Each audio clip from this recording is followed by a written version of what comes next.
Bonjour mes chers amis du signe du Scorpion que je salue. Je vous souhaite une très très belle reprise du mois de septembre. Et justement, puisqu'on parle de septembre, eh bien on va s'occuper un petit peu de ces augures pour vous du mois de septembre. Qu'est-ce qui se passera dans votre ciel, on va dire, du mois de septembre? Quels sont les écueils à éviter? Quelles sont les choses à peut-être sur lesquelles il faudra porter attention? Alors, excusez-moi, je peine un petit peu avec mon micro, je vous prie de m'excuser, j'ai eu un petit souci technique. Décidément, le mois d'août et le mois de septembre auront été placés sous le signe des petits ennuis techniques. C'est pas très grave, mais c'est toujours un petit peu embêtant. Alors, voilà pour mes amis du signe du Scorpion. J'espère que vous m'entendez bien. Et j'espère que vous avez passé un très bel été. Et je vous retrouve en pleine forme. Alors, voilà, ça vient doucement. La maison 1 pour vous, pour ce mois de septembre.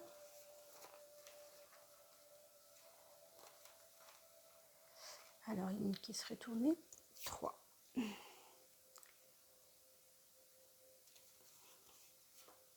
N'hésitez pas à me faire des petits commentaires pour la chaîne, pour permettre aussi le référencement de la chaîne. Quand vous commentez, quand vous faites des petits pouces, ça permet d'être vu. Ah oui, je voulais m'excuser aussi pour ce retard, hein, vous le voyez. Quand je vous parle d'ennui technique, évidemment, ça, c'est aussi une explication du retard. Malheureusement, je vous dis, ça a été un peu compliqué. Août, septembre, n'a pas été simple, c'est comme ça. Il y a des jours, hein, il y a des périodes plus compliquées que d'autres. C'est ainsi, mes amis. Et c'est valable pour tout le monde. Vous voyez, on n'est pas... Alors, 7 et 8 ici. On est tous logés à la même enseigne, hein, vraiment. Les scorpions, le mois de septembre. Alors, en voilà un petit paquet de 5, 11, 6 et 11 et 12. Et la 13e carte, la carte, on va dire, d'orientation, hein, du tirage. On va voir. Je regarde juste si vous êtes bien cadré. Parce que quelquefois, on a des petites surprises quand on fait le montage. Alors, je vais vous orienter un peu ça. Voilà. Et on va légèrement pencher, légèrement. J'espère que c'est mieux pour vous, mes amis. Hein. De toute façon, je montre toujours les cartes en gros plan. Donc, soyez rassurés. Même si vous n'avez pas celle-ci dans le champ, on vous les montre quand même. Alors là, pour vous, dites donc, pour un scorpion qui est souvent en transformation perpétuelle, on peut dire que le mois de septembre s'annonce plutôt, alors ou bien agité, ou bien avec des choses qu'on n'attendait pas, des imprévus qu'on n'attendait pas, des étonnements, peut-être des coups du sort, j'ai envie de dire, des coups du sort, c'est-à-dire des coups de théâtre. Alors, est-ce que vous avez déjà vécu ça, mes amis, ou est-ce que ça a déjà commencé, puisque le mois de septembre est déjà bien entamé? Est-ce que vous n'êtes pas déjà rentré un peu là-dedans? Est-ce que ça va commencer bientôt? Ça, moi, je ne le sais pas au moment où vous regardez la vidéo. Mais ce que je vois, c'est qu'effectivement, il y a des paliers, comment dire, qui vont être un peu difficiles à surmonter, mais c'est juste parce que c'est un moment où il faut y aller, quoi. C'est un moment d'action. Ce mois de septembre, c'est un moment d'action, d'accord? Donc, ce sera vraiment à vous de faire attention à ne pas stagner et à sentir quand c'est le moment. Hein. Parce qu'il y a quand même quelque chose ici qui a l'air de je sais pas, pas de se précipiter, mais d'être un petit peu, peut-être, pas, je ne vais pas dire difficile à surmonter quand même, ce serait pas vrai, ce serait pas vraiment ça, mais qui peut être délicat au niveau de l'aspect concret, du côté réaliste. Ça va être un petit peu difficile pour certains d'entre vous. Hein. Ce n'est pas valable pour tout le monde. Si vous avez un ascendant balance, évidemment, allez voir l'ascendant balance, etc. Alors, on va regarder le mois social. Vous voyez, le mois social, c'est une carte beaucoup plus douce. C'est une carte qui va vous permettre, là par contre, d'être un petit peu plus, moins sur la défensive. En fait, vous serez sur la défensive vis-à-vis de vous-même et vis-à-vis du regard que vous portez sur vos actions. Donc, vous serez dans une autocritique, je pense. Hein. Mais là, par contre, vous allez avoir des encouragements de l'extérieur. Je ne sais pas du tout de quel ordre. Peut-être même une gratification, curieusement. Vous voyez, d'un côté, on vous dit bouge-toi, c'est le moment. Et d'un autre côté, on vous dit mais prends soin de toi, fais attention à toi. Et on tient à vous là. Hein. Donc, laissez-vous peut-être porter par l'amour que les autres vous portent, tout simplement. Parce que je pense qu'il y a de l'affection derrière tout ça. Il y a certainement de l'affection. Vous voyez, la carte du travail, elle est sévère avec vous. Comme si vous avez conscience que le chemin est long, que le chemin va être plein d'embûches, ou en tout cas avec des paliers, comme je vous ai dit tout à l'heure, avec des paliers difficiles, des étapes successives, quelquefois longues. Je vais vous donner un exemple. Vous avez créé une action pour quelque chose auquel vraiment que vous tenez vraiment à faire changer. Et puis, vous vous rendez compte que là, 3 semaines se passent, il ne se passe rien, quoi. C'est lent, c'est lent, c'est lent. Hein. Ça ne veut pas dire que ça ne bouge pas, en fait. C'est ça qui est curieux, c'est que ça ne veut pas dire que ça ne bouge pas, parce que ça bouge, en fait. Simplement, ça bouge dans la profondeur, ça ne bouge pas dans la surface. Donc, vous n'allez pas... Vous savez, la surface, c'est la façade, voilà. La façade des choses. Vous, ça ne va pas être dans la façade que ça va bouger. Ça va être dans l'aspect, moi, j'ai envie de dire, profond. Hein, plus profond. Quel est votre frein? C'est l'impératrice qui nous parle de parole, qui nous parle de trop en dire ou pas assez en dire, qui nous parle de mal argumenter, qui nous parle d'un langage ou d'une façon de s'exprimer qui n'est pas, qui est pas porteur, qui n'est pas porteuse. C'est pas, faut vraiment faire attention à comment vous allez dire les choses. Vous voulez avancer, ça c'est formidable et c'est tout à votre honneur, hein, il n'y a pas de problème. Et vous allez avancer sans doute. Mais dans votre façon de le dire, dans votre façon de le revendiquer ou de le formuler, je pense qu'il y a un souci de travail, de forme à mettre en forme, quoi. Est-ce que vous avez un courrier à faire qui est vraiment si difficile que ça à faire pour vous, non? Ça peut être un courrier. Alors, faites-vous aider par une amie ou un ami qui est très très à l'aise avec les mots, à l'aise avec les courriers, parce que apparemment c'est pas votre fort. Là, vous avez quelque chose qui vous demande trop d'efforts, c'est dur. En tout cas, ce qu'on vous dit ici, que c'est une épreuve de parler et de dire les choses. Donc, si vous le faites trop vite, trop mal, trop sous la passion, ça peut être difficile, hein. Ça peut porter des problèmes, hein. Ça peut apporter des difficultés supplémentaires alors que vous n'en avez pas besoin. Pour le secteur affectif, le secteur de l'amour, vous avez le jugement, qui est une carte de renaissance, hein, comme vous le savez maintenant, toujours avec une notion d'identification au moi, d'identification à soi-même. Alors, quand je dis ça, quand je parle d'amour, évidemment, ça veut dire que peut-être vous êtes en train de prendre conscience de votre potentiel d'amour aussi. Hein. C'est comme si vous aviez vu votre compagnon, votre bien-aimé, avec d'autres yeux que ceux que vous ouvrez maintenant. Ce n'est pas les mêmes yeux, ce n'est pas le même regard, il y a quelque chose qui a changé. Alors, ce que je vous dis là, ça peut tout à fait être aussi vrai dans l'inverse des choses, c'est-à-dire que ça peut être votre partenaire, votre ami, votre chéri, IE bien sûr, qui est en train de changer son regard vis-à-vis de vous. Alors, c'est pas qu'il vous juge plus ou qu'il vous juge plus mal ou mieux, pas du tout. C'est qu'il vous regarde autrement, il est en train de prendre conscience de choses.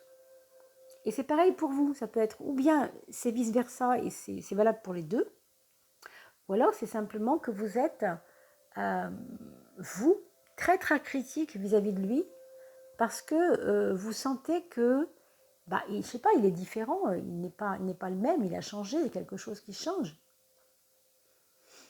Alors, je ne sais pas trop à quoi c'est lié, hein, cette histoire, mais ça peut être aussi un regard qui s'ouvre, ça peut être aussi prendre conscience de la réalité crue, des choses que vous n'avez pas vues, que vous n'aviez pas vues avant, d'accord? Que vous voyez que maintenant. Alors, vous pouvez découvrir quelque chose, on va regarder quand même. Oui, donc ça peut être lié à des problèmes de fidélité pour certains, je ne dis pas pour tout le monde, bien sûr, mais aussi pour d'autres, ça peut être lié à euh,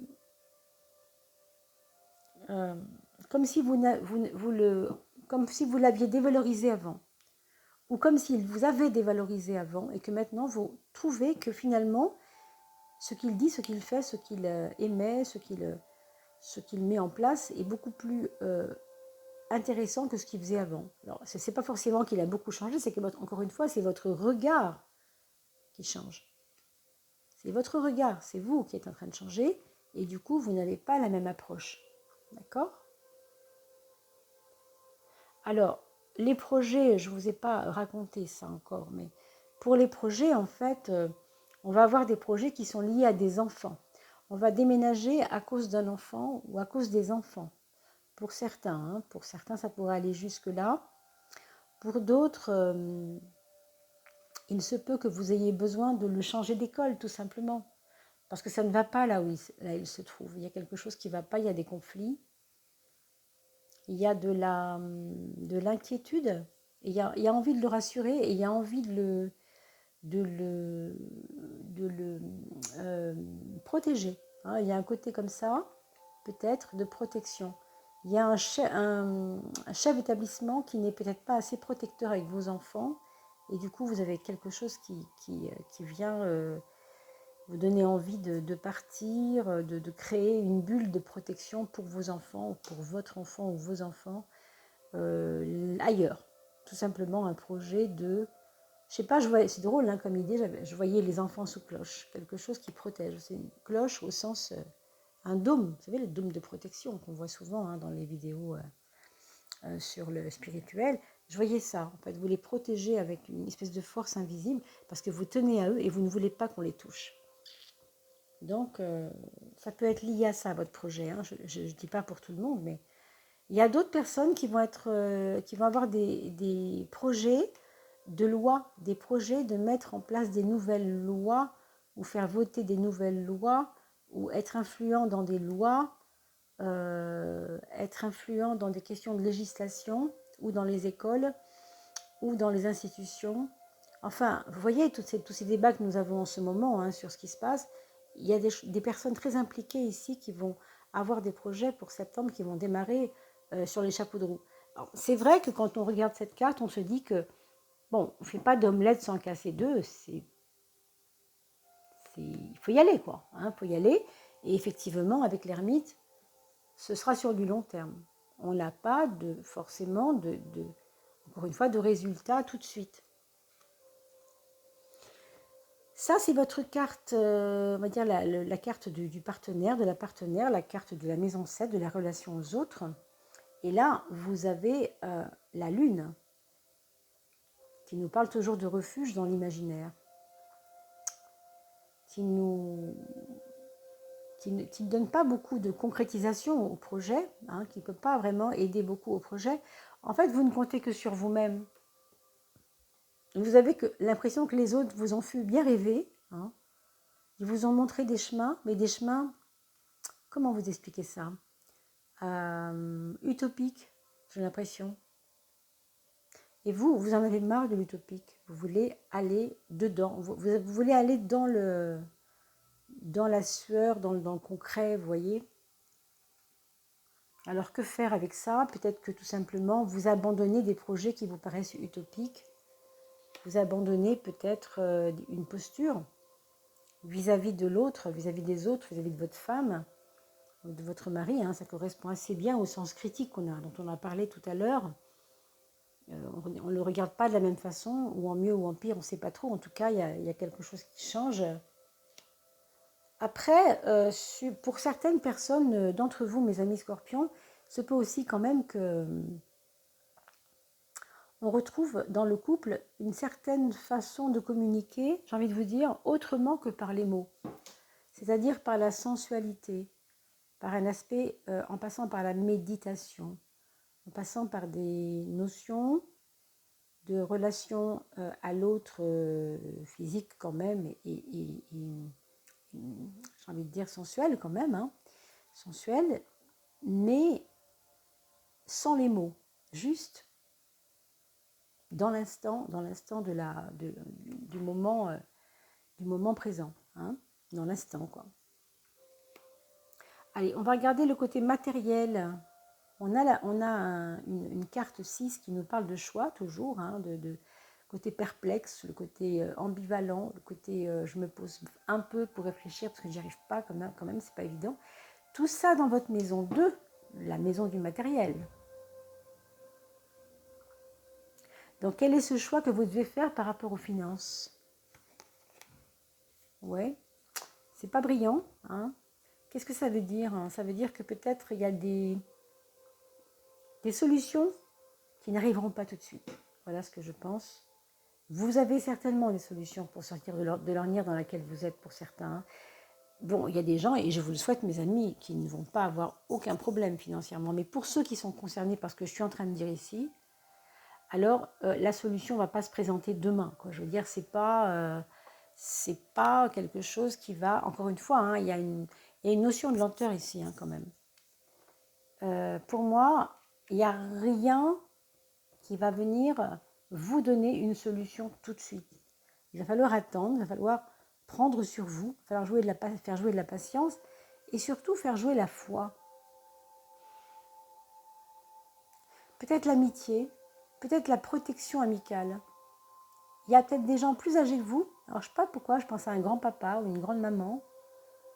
Pour les personnes plus jeunes, évidemment c'est un parent sinon, hein, si c'est quelqu'un de plus âgé. Quelqu'un qui vous aime, un oncle, une tante, quelqu'un qui vous aime, qui pourrait être là pour vous, pour votre problème financier.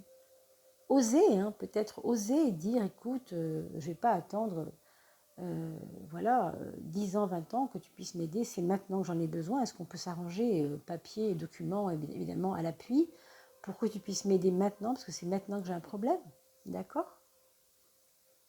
Alors regardons la maison 3 et la maison 9 qui sont, vous le savez maintenant, les deux tenants, si vous voulez, du moral, du mental, de comment on se situe dans sa façon d'approcher les choses par l'intérieur, par l'intériorité. Hein.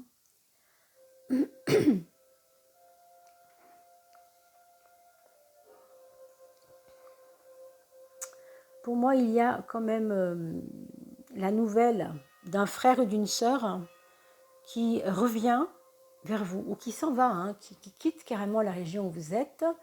Si vous êtes jumeau avec une personne, ça pourrait être un jumeau, une jumelle qui s'en va, qui vous fait vous sentir seul. Alors, seul, c'est pas négatif, hein, qui vous fait vous sentir détaché, voilà, détaché de lui.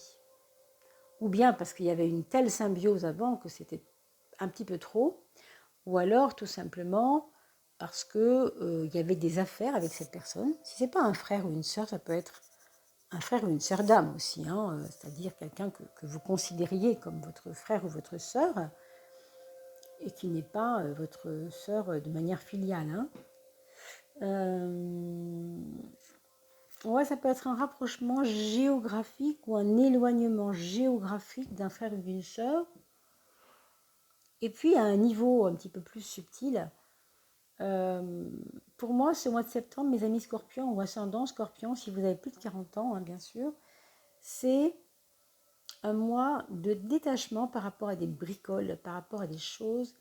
Je ne dis pas que vous n'avez aucun problème, bien sûr, je ne suis pas en train de minimiser vos problèmes, mais vous allez voir que malgré que les choses vous paraissent quelquefois difficiles, il va y avoir une confiance qui va revenir, alors peut-être en fin de mois, autour du 20 septembre, qui va se réinstaller petit à petit. D'ailleurs, on le voit avec le chariot, hein, qui vous redonne de la confiance, qui vous redonne une forme de force de persuasion vis-à-vis des vôtres, ceux de votre foyer. On dirait que quelqu'un vous aura échappé du 1 au 20. Vous voyez, c'est un petit peu comme si vous n'étiez plus maître dans votre maison, comme si c'était difficile. Vous découvriez des choses autour de vous et c'était délicat. Et puis, on a l'impression qu'autour du 20, vous prenez un peu de recul, les choses redeviennent plus tranquilles dans votre foyer, vous gérez mieux la situation, vous avez plus l'impression d'avoir peut-être main mise sur les choses. Vous reprenez foi en vous, en fait, aussi, hein, tout simplement. Mais ça passe par un détachement. Bon, ce qui est quand même très beau avec cet empereur en maison 9, c'est que, au bout du compte, cette lenteur dont vous aviez besoin pour comprendre les étapes, bah, c'était peut-être un petit ralenti dans votre course effrénée, qui était nécessaire aussi pour que ce soit plus constructif, pardon. Parce que quand on va très vite, on n'a pas le temps de savourer les choses. Puis quand ça va lentement, on s'assoit et on regarde le paysage. Vous voyez ce que je veux dire? Et là, on profite vraiment. Parce que si je cours, je ne verrai pas mes acquis, je suis tout le temps en train de courir, je ne suis jamais posée. Donc c'est peut-être bien aussi de le voir comme ça pour vous, hein, ce mois de septembre. Je vois quand même un rapprochement avec le papa ici, hein. En fait, vous avez quand même en carte, synthèse, vous avez la force, mes amis, hein. Vous voyez donc une lenteur, un chemin élaboré, pas facile d'aller dans nos étapes successivement rapidement. Oui, c'est vrai que c'est frustrant, mais au bout du compte, ça vous renforce, ça vous donne de l'assise. C'est quand même assez fort d'avoir cette carte ici. Vous êtes en train de changer, en fait, hein. Il y a beaucoup de choses qui changent. C'est la carte du changement, ça, hein. Mais l'aboutissement, c'est la force. Donc c'est pas un changement pour faire joli, ou c'est pas un changement superficiel comme on l'a dit tout à l'heure. C'est quelque chose qui prend son temps parce que c'est profond. Alors juste une petite chose pour la santé, mes amis, essayez de ne pas faire enfin si vous faites du sport, de ne pas faire de mouvements trop abrupts. Si vous faites des déménagements pour vos amis ou pour vous d'ailleurs, hein, on peut imaginer aussi, hein, pourquoi pas. Ne faites pas des mouvements trop bruts avec votre dos. Parce que l'ermite, souvent, nous parle de notre dos. Hein, nous parle de surmonter les choses, endosser les choses. Et je porte des cartons sur mon dos. Il y a ce côté-là. Donc, comme c'est dans la maison de la santé, bah, je vous demande de faire attention, bien sûr. Hein, c'est pour vous. Voilà, mes chers amis. On va parler de vos enfants. Alors, votre premier enfant, c'est une personne qui n'a plus du tout l'intention de faire ce qu'elle faisait il y a, bon si c'est un adulte, ce qu'elle faisait il y a 2-3 ans, elle veut quitter ce qu'elle faisait, elle veut passer à autre chose et elle n'a pas envie de se justifier. C'est juste ça, c'est même pas envisageable qu'elle vous explique son propos, elle n'a même pas envie de le faire parce que c'est ça, c'est comme ça et elle aura, je pense, à cœur de vous le faire comprendre sans se justifier forcément. Hein. Donc vous pouvez toujours lui demander des explications, mais je pense qu'on n'en est pas là. Donc si c'est un enfant, évidemment, vous allez sentir des changements, vous allez sentir des exigences de sa part. Et quand c'est un adolescent, c'est plus délicat, évidemment. Les exigences d'un ado, c'est toujours compliqué à gérer. Mais bon, voilà, vous êtes avertis. Pour le deuxième enfant, on a une personne qui rêve beaucoup, qui aimerait créer plus de choses, et qui aimerait surtout qu'on lui fasse confiance, même si les résultats qu'elle montre ne sont pas les meilleurs. Pourquoi? Parce que, je ne sais pas pourquoi je dis ça, mais je pense qu'elle a pris modèle sur vous pour ce mois-ci. Elle voit que vous-même, vous revendiquez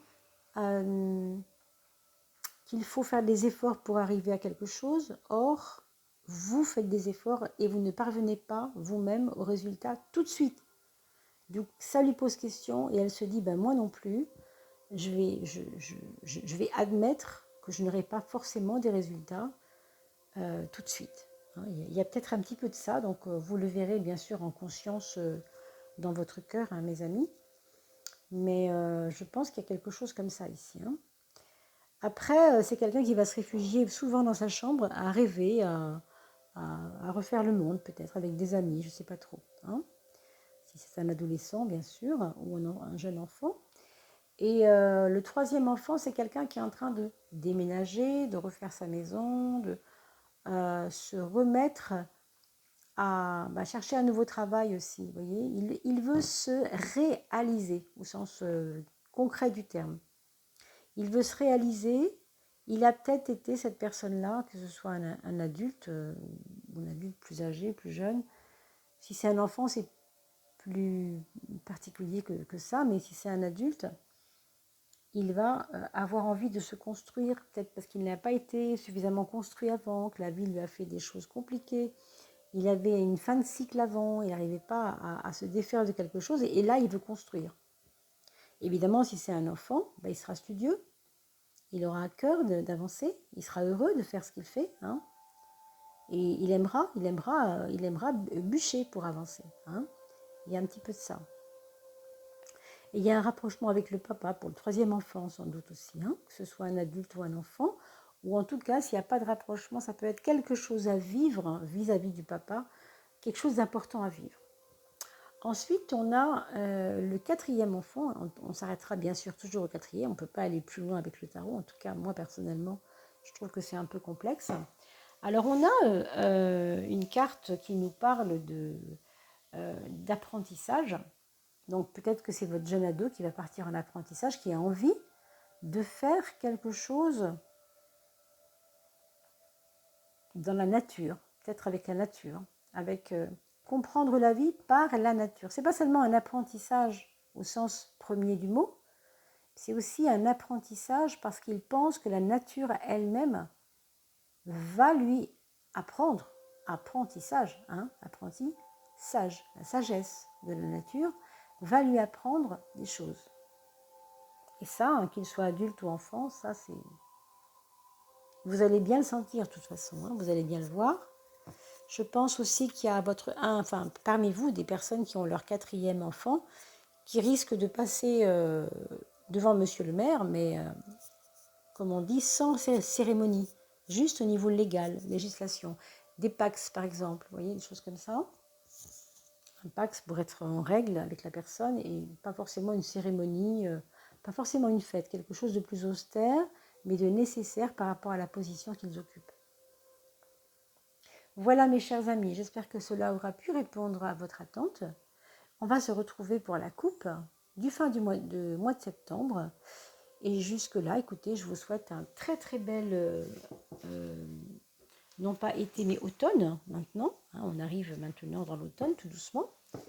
Et je vous souhaite de bien vous porter. Pensez bien à vous, occupez-vous bien des vôtres. Et surtout, une très très belle automne. À bientôt.